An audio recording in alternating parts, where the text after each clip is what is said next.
London से कुछ मील की दूरी पर विल्टशायर काउंटी शहर है। यह इलाका सदियों पहले बने अपने अद्भुत निर्माणों के लिए जाना जाता है।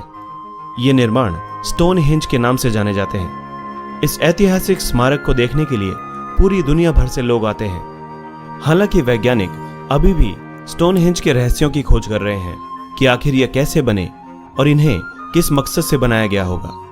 अब तक इतिहासकार और वैज्ञानिक जितना खोज पाए हैं उसके मुताबिक स्टोनहेंज का निर्माण काल तकरीबन 4500 वर्ष पुराना है। स्टोनहेंज में तकरीबन 8 से 13 मीटर ऊंची शिलाओं को जमीन में गाड़कर खड़ा करके एक चक्र बनाया गया था, जो मिलकर एक बड़े से गोले का निर्माण करते हैं। वैज्ञानिकों का अब तक का अनुमान है कि स्टोनहेंज का निर्माण 3 चरणों में किया गया होगा। पहला चरण ईसा से 2750 वर्ष पहले का है, जिसमें स्टोनहेंज के रहस्यमयी छेदों का निर्माण किया गया था। इन छेदों की संख्या 56 है और इन्हीं के जरिए स्टोनहेंज की बाहरी परिधि बनी है। पुरातत्व वैज्ञानिकों का मानना है कि इसी दौरान स्टोनहेंज के प्रसिद्ध हील स्टोन का भी निर्माण हुआ था, जो मुख्य दरवाजे के बाहर की ओर है। स्टोनहेंज की बाहरी परिधि के भीतर 85 ब्लू स्टोन से बना एक सर्कल है, जिसका निर्माण काल ईसा से 2000 वर्ष पूर्व माना जाता है। वैज्ञानिकों का अनुमान है कि इसे बनाने में इस्तेमाल किए गए पत्थर पैम्पशायर एवन स्थान से लाए गए होंगे, क्योंकि आसपास के इलाके में इस तरह के पत्थर नहीं पाए जाते। निर्माण के तीसरे चरण में स्टोनहेंज में 75 विशालकाय बलुआ पत्थरों को लगाया गया है। वैज्ञानिकों का मानना है कि ये पत्थर एवेबरी से 20 मील दूर के इलाके से लाए गए थे और उन्हें तराशने के बाद लगाया गया। हाल ही में खोजे गए सुपरहेंज की बात करें तो इतिहासकार और पुरातत्व वैज्ञानिक इस बारे में कुछ ज्यादा नहीं खोज पाए हैं। ऊपर से देखने पर यह पूरा निर्माण अंग्रेजी के सी अक्षर के एक बहुत बड़े आकार सा दिखता है। सुपरहेंज के बीच में 90 बेहद बड़े और ऊंचे आकार के पत्थर लगे हुए हैं। कुछ इतिहासकारों का अनुमान है कि उस समय के शासकों ने अपनी ताकत और सीमाएं रेखांकित करने के लिए इसका निर्माण किया होगा। लेकिन पुरातत्व वैज्ञानिकों के साथ साथ आम लोगों के मन में भी यही सवाल उठता है कि आखिर यह निर्माण किसने कराया होगा। और सबसे बड़ा सवाल ये कि बिना किसी क्रेन या आधुनिक तकनीक के इन पत्थरों को इस जगह पर कैसे लगाया गया होगा और इस तरह का अद्भुत निर्माण कैसे किया होगा। इंग्लैंड के विल्टशायर में स्थित स्टोनहेंज प्रागैतिहासिक स्थापत्य का एक अद्भुत नमूना है। इसीलिए इसे यूनेस्को की विश्व विरासत स्थलों की सूची में भी शामिल किया गया है। मूल रूप से यह जमीन को खोदकर खड़े किए गए पत्थरों से निर्मित एक घेरा था, लेकिन वर्तमान में इसके अवशेष मात्र शेष रह गए हैं।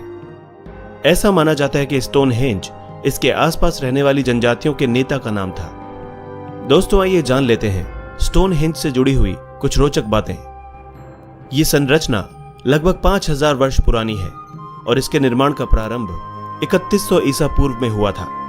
यह मिस्र के पिरामिडों से भी पुरानी संरचना है और नियो ड्यूइडरी के लिए इसका धार्मिक महत्व भी है। इसे 2 प्रकार के पत्थरों सारसेन्स और ब्लू स्टोन से मिलाकर बनाया गया था। सारसेन्स बड़े पत्थर थे, जिनमें से कुछ की ऊंचाई 9 मीटर और वजन 20 टन तक था। इसके निर्माण में गणित और ज्योमेट्री की जटिल समझ का प्रयोग किया गया था, क्योंकि यह संरचना सूर्य के उदय होने और अस्त होने की प्रक्रिया के साथ सामंजस्य रखती है। खड़े हुए पत्थरों के ऊपर छोटे पत्थरों को जोड़ने के लिए ऐसे जोड़ों का प्रयोग किया गया था, जिनका प्रयोग सामान्यतः लकड़ी के काम में किया जाता है।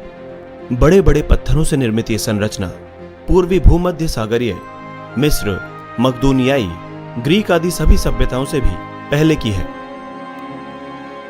कुछ लोगों का मानना है कि दैत्यों ने इन पत्थरों को स्थापित किया था, जबकि कुछ अन्य का मानना है कि मर्लिन नाम के जादूगर ने अपने जादू के द्वारा इसका निर्माण किया था।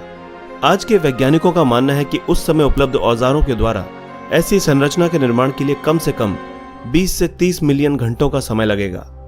साल 2008 में मिले नवीन प्रमाण इसके एक प्राचीन कब्रिस्तान होने की ओर भी संकेत करते हैं। इस संरचना के पत्थरों को जटिल तकनीक द्वारा तैयार किया गया था और उन्हें आपस में जोड़ने के लिए ऐसे जोड़ों का प्रयोग किया गया था, जिसका उदाहरण और किसी प्रागैतिहासिक कालीन संरचना में नहीं मिलता है।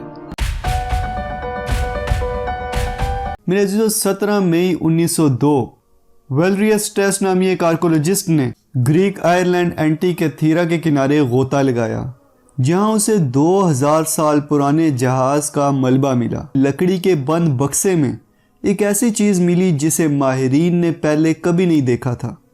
ये एक ऐसी डिवाइस थी जिसने पुराने दौर के बारे में हमारी सोच को बदल कर रख दिया। इस डिवाइस का नाम एंटीकैथेरा मैकेनिज्म रखा गया। आर्कोलॉजिस्ट के मुताबिक ये डिवाइस 2000 साल पुरानी थी। मेरे अजीजों, ये एक डिवाइस थी जिसमें कई तरह के गियर्स और स्विचेस लगे हुए थे और माहिरीन के मुताबिक आज से 2100 साल पहले किसी अनजान ग्रीक साइंटिस्ट ने इस डिवाइस को बनाया था। ये सब जानने के बाद साइंसदानों के होश उड़ गए। अब वो ये जानने की कोशिश में थे कि आखिर ये डिवाइस है क्या, कहाँ से आई, किसने बनाया, कैसे काम करती है और आखिर ये डिवाइस काम क्या करती है, और इसे और गहराई से समझने में मगन हो गए। अब साइंसदान इस डिवाइस को अंदर से देखना चाहते थे। मेरे दोस्तों, चूंकि ये डिवाइस बहुत पुरानी थी इसलिए इसे अलग अलग हिस्सों में खोलना मुश्किल था। इसलिए इसे अंदर से देखने के लिए साइंसदानों को एक जदीद एक्सरे मशीन की ज़रूरत थी और ऐसी जदीद एक्सरे मशीन एक ही थी जो कि इंग्लैंड में मौजूद थी। इस पुरअसरार डिवाइस से बहुत दूर और इस एक्सरे मशीन को ग्रीस लाना बहुत मुश्किल था। इसलिए इस पुरअसरार डिवाइस को इंग्लैंड ले जाया गया। वहाँ ले जाकर इस पुरअसरार डिवाइस का एक्सरे लिया गया जिसने साइंसदानों को हैरान कर दिया। एक्सरे के बाद माहिरीन को पता चला कि इस पुरअसरार डिवाइस में जो टेक्नोलॉजी इस्तेमाल की गई थी वो 2000 साल पहले बनाना नामुमकिन थी। इस पुरअसरार डिवाइस में 47 किस्म के अलग अलग गियर्स इस्तेमाल किए गए थे और हर गियर बड़ी महारत से परफेक्ट बनाया गया था। मजीद हैरान करने वाली बात यह थी कि इन तमाम गियर्स को बिल्कुल सही जगह, बिल्कुल सही तरीके से लगाया गया था और यह मशीन कुछ और नहीं बल्कि इस दुनिया का सबसे पहला कंप्यूटर था। माहिरीन के मुताबिक ये पुरअसरार डिवाइस मून कैलेंडर को दिखाती थी, एक ऐसा कैलेंडर जो कमरी महीनों के बारे में बताता था। इसके जरिए सूरज ग्रहण और चांद ग्रहण के बारे में भी अंदाज़ा लगाया जाता था, वो भी बिल्कुल सही वक्त के साथ, सही टाइम, सही डेट के साथ। इस नकल से उन्हें पता चला कि यह मशीन ग्रीस के एक एस्ट्रोनॉमर ने बनाई थी, क्योंकि इस मशीन में जो कांटे लगे हुए थे वो दर हकीकत हमारे सोलर सिस्टम के सियारों को दिखाते थे, जहां सेंटर में हमारी ज़मीन है और उसके इर्द गिर्द दूसरे सियारे, चांद और सूरज, जिनको ज़मीन के गिर्द चक्कर लगाते हुए दिखाया गया। ताकि ये पुरअसरार डिवाइस ये भी बता सकती थी कि किस रंग का ग्रहण लगने वाला है। ये पुरअसरार डिवाइस अपने दौर से इतनी एडवांस थी कि कुछ माहिरीन का मानना था कि ये मशीन उस दौर के इंसानों को एलियंस का दिया हुआ तोहफा है, जबकि बाज़ माहिरीन ये भी मानते हैं कि ये डिवाइस टाइम ट्रैवल के जरिए माजी में पहुंचाई गई थी। इसमें मोहनजोदड़ो की तस्वीर नजर आती है।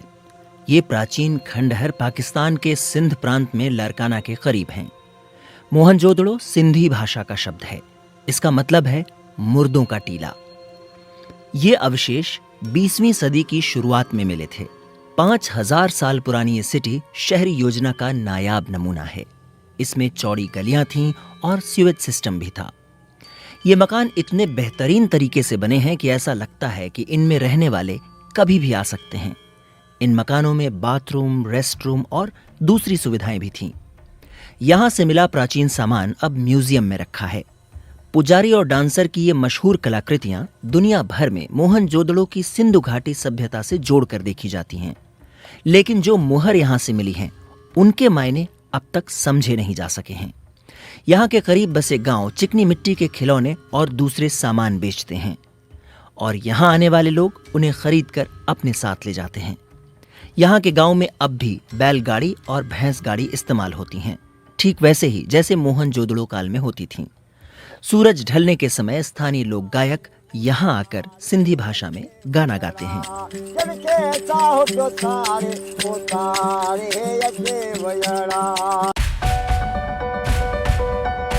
ये बात है 8 मार्च 2014 की, यानी आज से करीब 8 साल पहले मलेशियन एयरलाइन के एक जहाज फ्लाइट MH370 को मलेशियन कैपिटल कुआलालंपुर से टेक ऑफ करके चाइना के कैपिटल बीजिंग तक जाना था। इस फ्लाइट में 2 पायलट्स, 10 कैबिन क्रू और 227 पैसेंजर्स मौजूद थे, जिनमें से ज्यादातर पैसेंजर्स का ताल्लुक चाइना से था। दोनों पायलट्स इंतहाई एक्सपीरियंस थे, जिनमें से 53 साल के कैप्टन ज़ाहरी अहमद शाह को 33 साल का फ्लाइट एक्सपीरियंस था। जबकि 27 साल के को पायलट फारिक अब्दुल हमीद एक जूनियर पायलट थे जिनको 7 साल का फ्लाइट एक्सपीरियंस था। रात के 12:42 पे फ्लाइट MH370 ने रूटीन के मुताबिक कुआलालंपुर से टेक ऑफ किया। फर्स्ट पायलट ज़हरी टेक ऑफ से पहले और उसके बाद भी Kuala Lumpur air traffic control tower से डायरेक्ट कांटेक्ट में थे। टेक ऑफ करते ही जहाज ने अपनी डायरेक्शन साउथ चाइना सी की तरफ कर दी और ठीक 20 मिनटों के बाद यानी रात के 1:09 पर जहाज में लगे ट्रांसपोंडर ने अपनी current GPS location Kuala Lumpur air traffic control tower के रडार को भेज दी। ये ट्रांसपोंडर का ऑटोमेटिक फंक्शन होता है जो हर थोड़े टाइम के बाद अपनी करंट लोकेशन करीबी रडार्स तक पहुंचाता है। अभी तक तो सब कुछ ठीक प्लान के मुताबिक चल रहा था। इसके ठीक 10 मिनटों के बाद यानी रात के 1:19 पर जब flight MH370 Malaysian air jurisdiction से निकलकर वियतनाम की एयर जुरिस्डिक्शन में जाने लगी तो कुआलालंपुर के कंट्रोल टावर ने आखिरी बार फर्स्ट पायलट ज़हरी से कांटेक्ट किया। इसका मतलब था कि अब फ्लाइट MH370 को वियतनाम की सिटी हो ची मिन्ह के कंट्रोल टावर से कांटेक्ट करना चाहिए। फर्स्ट पायलट कैप्टन ज़हरी ने ये मैसेज सुना भी और उसका जवाब भी दिया, गुड नाइट MAS-37। ना ही कंट्रोल टावर को पता था और शायद ना ही कैप्टन ज़हरी को कि उनका ये गुड नाइट वाला मैसेज MH370 से रिसीव होने वाला आखिरी मैसेज होने वाला है। लेकिन सब कुछ जो अभी तक नॉर्मली चल रहा था वो अब एबनॉर्मल होने लगा। जी हाँ, अपने आखिरी मैसेज के ठीक 3 मिनटों के बाद यानी रात के 1:21 पर फ्लाइट MH370 अचानक रडार से गायब हो गई। यानी कुआलालंपुर और हो ची मिन्ह दोनों के रडार से प्लेन पूरी तरह से गायब हो चुका था। सुबह के 6:15 हो चुके थे और यही वो टाइम था जब MH370 को बीजिंग में लैंड करना था। एक उम्मीद थी कि शायद जहाज अपने वक्त पर बीजिंग लैंड कर जाए, लेकिन वहां से भी कोई अच्छी खबर नहीं आई। खैर, सुबह के 6:32 पर ठीक उस जगह जहां से प्लेन गायब हुआ था वहां एक सर्च ऑपरेशन स्टार्ट किया गया, जिसमें 7 कंट्रीज की 34 शिप्स और 28 एयरक्राफ्ट्स ने फ्लाइट MH370 को गल्फ ऑफ थाईलैंड और साउथ चाइना सी के बॉर्डर पे ढूंढना शुरू किया। लेकिन बदकिस्मती से वहां प्लेन का नामो निशान तक ना मिला। और अगर वो इस एरिया पर समंदर में क्रैश भी होता तो इतना बड़ा जहाज है, कोई ना कोई चीज तो पानी पर तैरती हुई जरूर नजर आनी चाहिए थी। अगले पूरे 4 दिनों तक ये सर्च ऑपरेशन चलता रहा पर कहीं से भी कोई अच्छी खबर ना मिल सकी। लेकिन फिर चौथे दिन एक खबर आई जिसने तमाम रेस्क्यू ऑपरेशन टीम को हिलाकर रख दिया।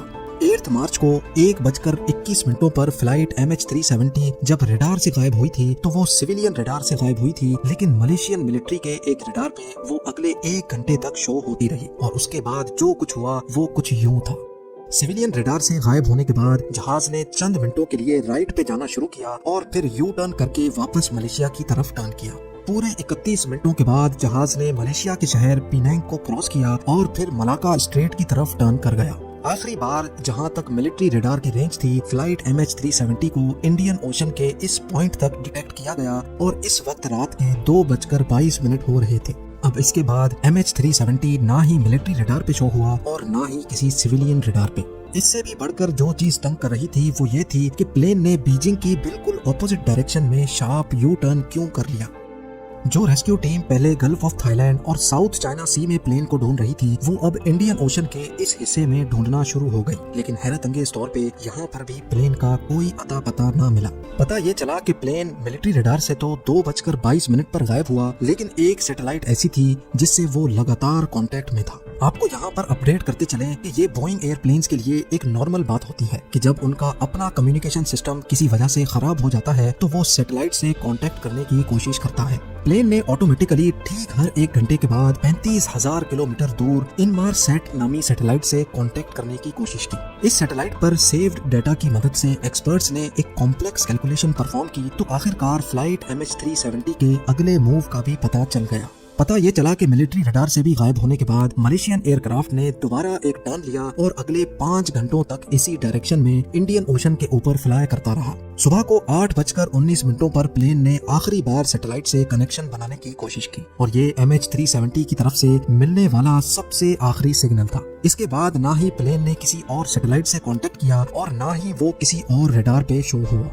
MH370 को ढूंढना बहुत जरूरी था क्योंकि जब तक प्लेन और उसका ब्लैक बॉक्स नहीं मिलेगा तब तक ये पता नहीं चलेगा कि क्रैश से पहले प्लेन के अंदर क्या कुछ हो रहा था। कई महीनों नहीं बल्कि कई सालों तक यहाँ प्लेन को तलाश करने का अमल चलता रहा, लेकिन यहाँ पर भी प्लेन का कोई सुराग नहीं मिला।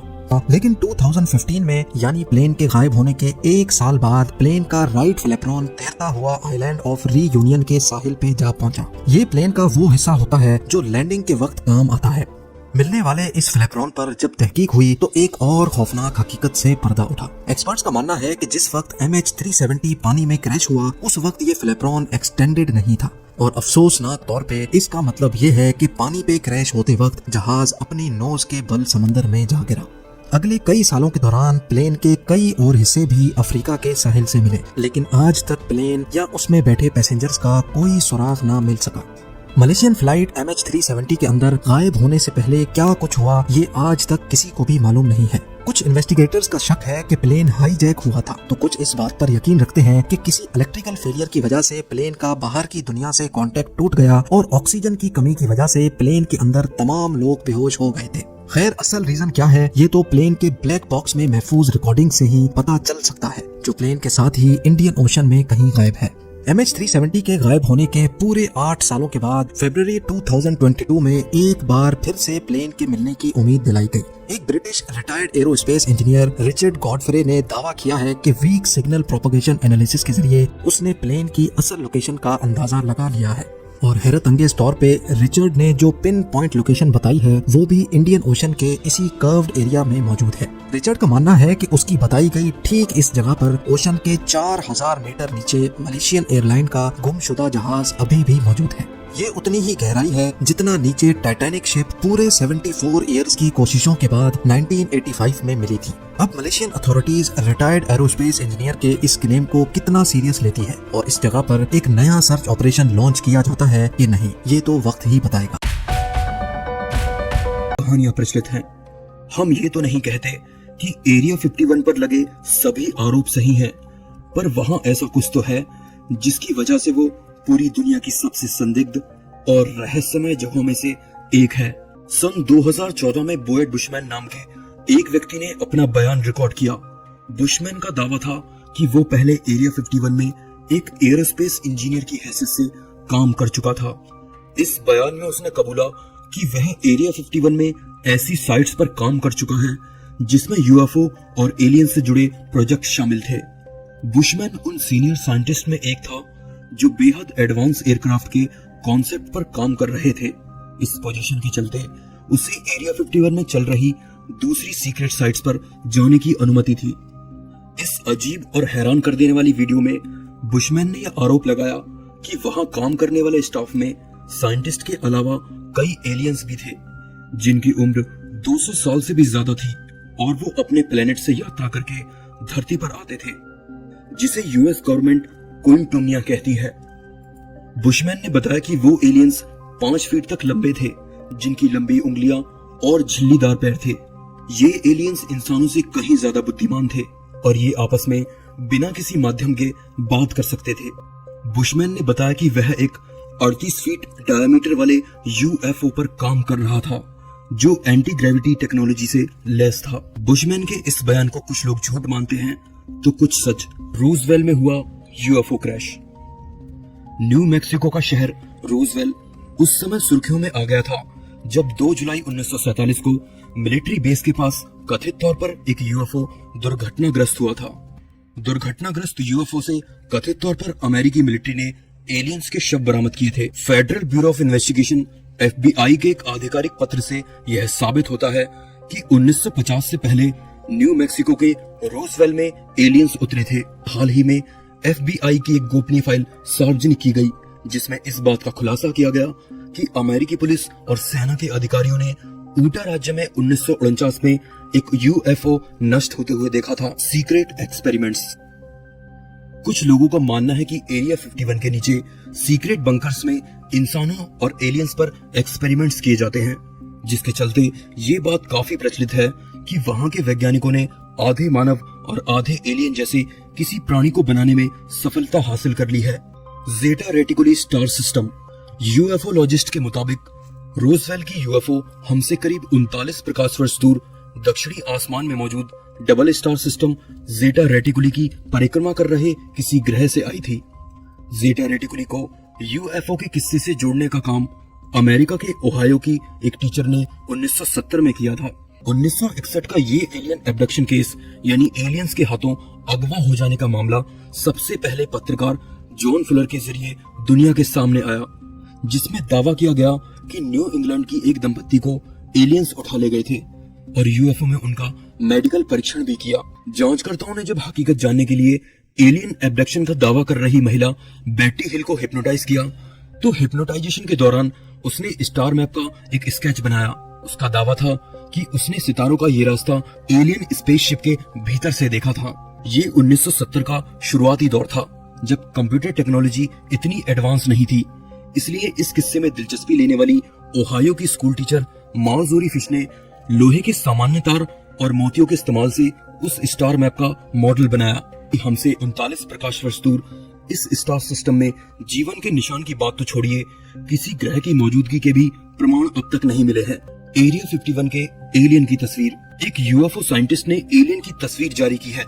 उसका दावा है कि अमेरिका के टॉप सीक्रेट एरिया 51 में एलियन के परीक्षण के दौरान ये तस्वीर खींची गई थी। साइंटिस्ट के मुताबिक उसे ये तस्वीर एरिया 51 से ही मिली थी। एग्जामिनर वेबसाइट की रिपोर्ट के अनुसार ये तस्वीर कथित तौर पर यूएफओ एक्सपर्ट टॉम कैरे को भेजी गई है। बताया जा रहा है कि इसे सन 1947 में खींचा गया था। गौरतलब है कि इसी साल रोजवेल यूएफओ घटना हुई थी, जिसमें एक परग्रही यूएफओ क्रैश होने की बात कही जाती है। यह फिल्म स्ट्रिप 1947 की है और इसे फोटोशॉप भी नहीं किया गया है। तस्वीर में एक परग्रही को लेटे हुए देखा जा सकता है। कैरे के मुताबिक इस एलियन की लंबाई 4 फीट रही होगी। ये तस्वीर वाकई सच कह